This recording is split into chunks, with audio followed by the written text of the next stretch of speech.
What kind Nothing. of entertainment? My entertainment is stuck to you all.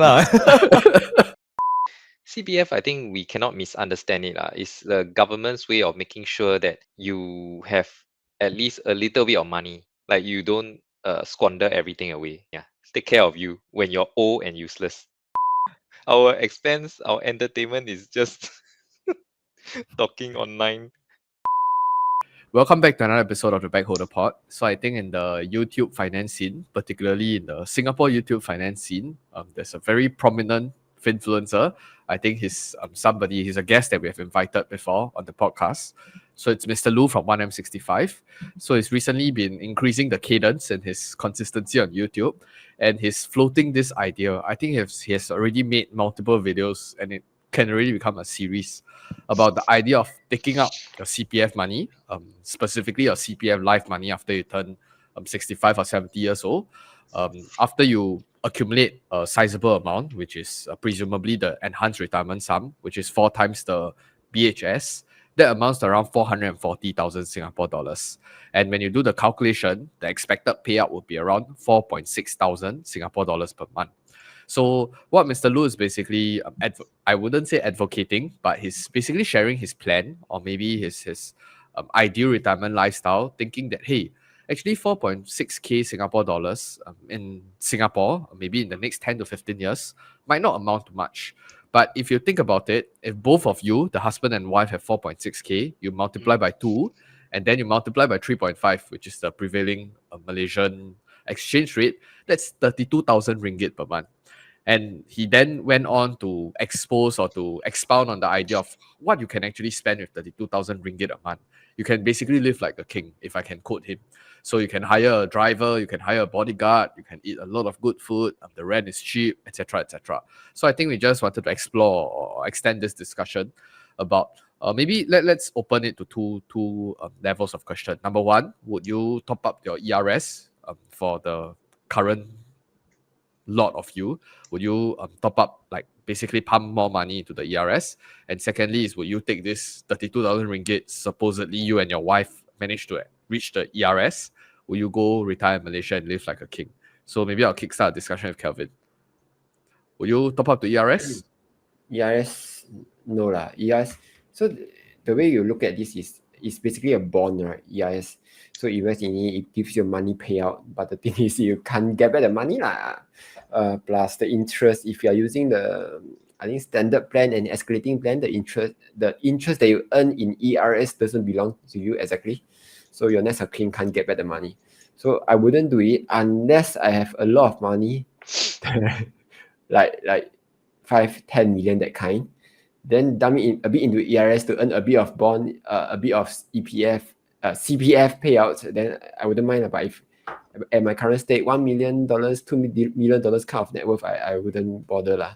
It's better to just invest the money, get the payout from maybe dividend stocks. Is a lot better because it's hedged against inflation, versus ERS is not hedged against inflation. So every year 2.6% inflation means your ERS payouts, the buying cost, the buying power goes down by 2.6% a year lah. So it's not a good deal for me lah. Yeah. I think in terms of retirement in Malaysia, Kelvin has made his position quite clear. I think he said that he came from there, so he wouldn't go back, right? Or something like along those lines. But let's say if I'm a Singaporean, You are, what do you mean? You are Singaporean. No, let's say I'm standing as a Singaporean point of view who has never been to Malaysia lah. I think it's a not bad kind of idea. So you can go to Malaysia, retire, but obviously as a Singaporean you wouldn't convert to Malaysian, right? First thing is you're giving up all your privileges as a Singaporean. So let's say if you retire once you retire in Singapore, you get an annual payout from the Singapore government, right? Like you see that who's the guy? AK guy who retired off dividends. The government is treating him as someone who has very, very low pay, basically zero pay, and they're just dumping money on him right now. So that's the thing. So plus the passport thing, if you're Singapore passport, you can travel to so many places. So that's the thing. But obviously you have to tahan the living cost for Singaporean to retire in Malaysia, I think it's not bad lah. Yeah. Eric, ERS and 32,000 a month, living like a king in Malaysia. Mm, Thoughts? okay, I most likely won't dump into ERS. Basically, I've hit the FRS. I'm just gonna leave it there. Once I think 10 years later, right, when I hit 55, I'm just gonna leave the ERS, and then the rest I will just take out lor, and do whatever I want with it lah. I think it's CPF. I think we cannot misunderstand it lah. It's the government's way of making sure that you have at least a little bit of money, like you don't squander everything away. So it's the government buying a put option on you, so that you don't crash too badly, and then they will be implicated. They have to take care of you when you're old and useless. So I don't know whether I'll get cancelled for saying that, but yeah. So this is their way of enforcing to make sure that you keep at least a little bit of your salary with you. Okay, then what about Definitely, yeah. staying and retiring? The lifestyle. I don't think I will retire in Malaysia, but I'll probably be going to East Malaysia. That's where my wife hometown is. Probably going there, lepak a bit. So your Maybe, retirement lifestyle will just be traveling around the world and stuff lah. hopefully. Okay. Bunti? On the ERS, I think I agree with Eric's. So I probably won't do anything because still far from retirement age.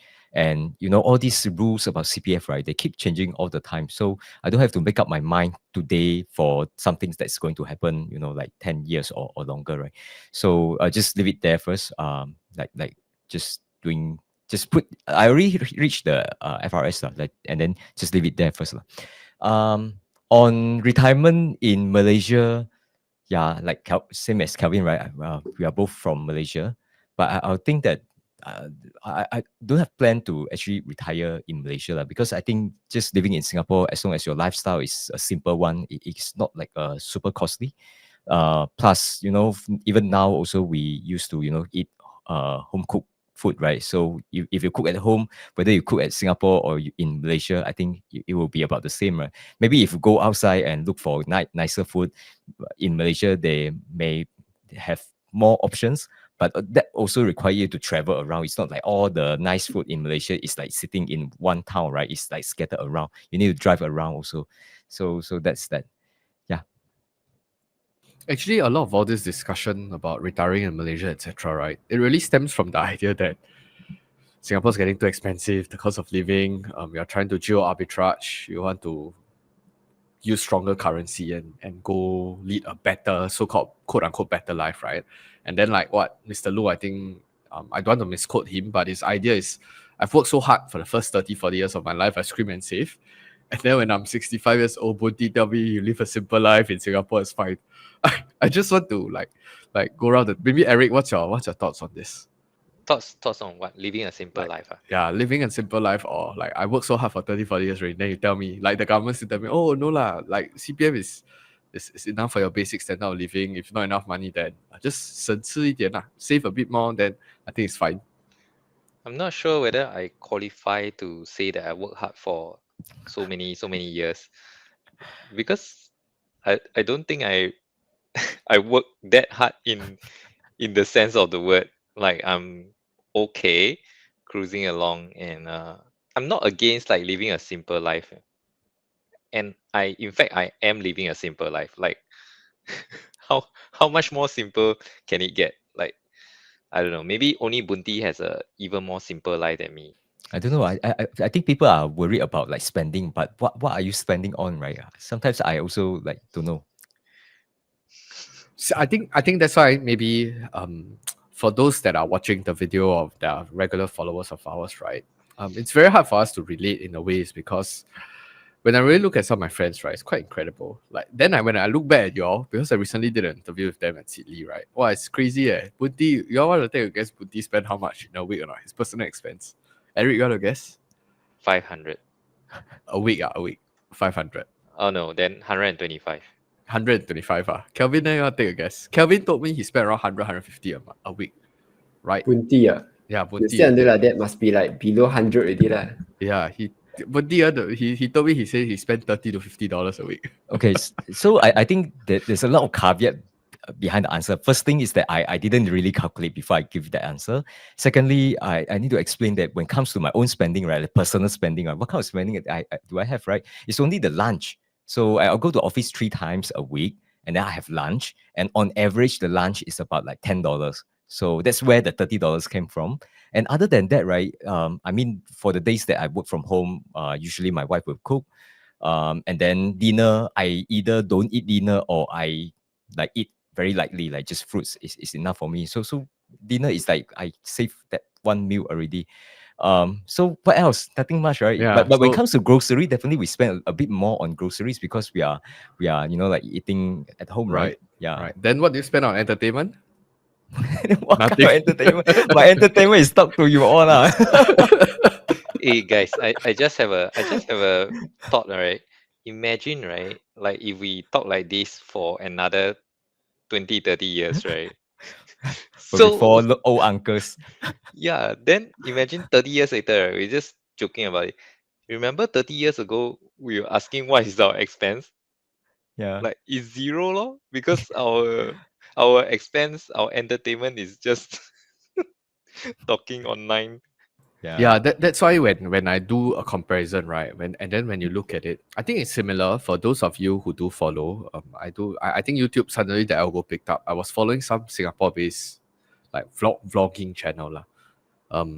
Wow, their expenses is crazy, man. Like 1 week they can spend 400-500 easy. Like they can go out buy some go Lululemon shopping, 就100-200块 了. Then they can their meals are at least 20 and above. So it's like it's a very stark contrast. And then you keep saying, what do people spend on? Actually, people are very good spenders of money. It just so happened that the four of us are not. That's why cannot relate. You all keep telling me because of living expensive. But then you see this guy spending $30 a week. You tell people. Actually, what I realized is this is a phase, because my wife is going through this phase. I think a lot of people are going through this phase also. Even for chicken, right? You spend so much on food. Or girls who like shopping a lot lah. They'll go through this phase where they spend a lot. Then after something changed in their life, like maybe they have kids, or maybe after they marry, or maybe they got into accident, something like that lah, basically. They go through another, I don't know. It's a different phase of life. So once a new phase of life, right, their whole spending habit will change. Yeah. Yeah, so for chicken, maybe you eat a lot now, but maybe when your kid come out, you spend lesser on food. You spend more on your kid. Yeah. It's So, not like yeah. you are trying to save money. Sometimes it's just like the priority isn't there anymore, and you don't have a lot of focus on like spending, like on specific category, right? Like for example, now you like to travel, you travel one year, you travel 3 or 4 times. But once the phase is different, your priority is not on those area, right? You will just like, stay away from that category and you don't miss it, So I think we will go through that now. Yeah. Yeah, so the people who are complaining on like hardware zone, right? I believe the demographic is more like all the new young couple, right? Oh, why is it so expensive? My pay, starting grad pay is so low. But actually they are spending a lot of money, right? But once you have kids, your whole spending habit change. Then like, oh, okay, it's actually affordable now, kind of way. I think as humans also, right? Like because we are very, very adaptable. Even if it's not affordable, you make it affordable. It's not like you can just bye. The kids I don't want really. It doesn't work that way, right? All the stats points to Singapore is affordable. Whether you like it or not, you say, oh, okay, HDB is unaffordable. The government has to give a grant. But after the grant is affordable already, what are you talking about? You don't take a grant lah. Then the other thing is like, okay, the median pay is 5K, 2% is 10K. Then the stats has shown that family of 4 needs expenses is about 6K. But 6K is I feel is very, very high kind of thing lah. So Kunti and Eric has shown that with even like a teenager kid, you don't need that kind of expenses, right? So yeah, it's totally up to your spending style. You don't have to go Malaysia to to have a simple life to save money. And I think that's a very, very wrong way of thinking. Like, okay, you work for 40 years, you're not enjoying life in that 40 years, and your target is to live happily ever after in your 60s, I think like that's totally wrong way, right? You should have started living happily in your 20s already. But what if I, like, maybe today your wife tell you that, but in order for me to be happy, I need to buy Lululemon every week. Then how? I need to keep spending money. That's how I gain joy from it, from shopping. I think you got the wrong vibe. I think that marks very well to the end of the episode. And please smash the cute little like button, and we'll see you guys in the next video. Bye.